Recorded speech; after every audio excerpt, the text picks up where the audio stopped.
En voyant un Allemand avec deux jeunes femmes sur les grands boulevards, il dit « Monsieur Fritz ira-t-il à l'hôtel avec les deux poulettes ?» Qui a écrit tout cela? Qui a fait ces photos? Son nom devait être connu. Cette série de plusieurs centaines de photos découvertes par hasard dans une brocante décrit Paris sous l'occupation de l'Allemagne nazie. Mais le mystère est entier, qui a bien pu prendre ces clichés au péril de sa vie?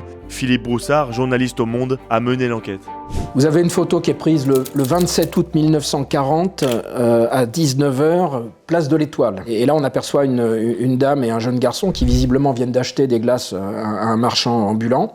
Et à côté, un car avec des soldats allemands. Et ces quelques lignes empreintes d'ironie. D'où pays que la France, où les Fritz peuvent acheter et déguster des glaces. Donc si vous voulez, ces commentaires ironiques, très parisiens, m'incitent à aller plus loin. Donc j'ai commencé l'enquête, à la fois sur l'origine de l'album et sur l'identité du photographe. J'ai commencé par solliciter des historiens et avoir leur avis. Eux-mêmes n'étaient pas au courant, n'avaient pas connaissance de cette collection assez extraordinaire.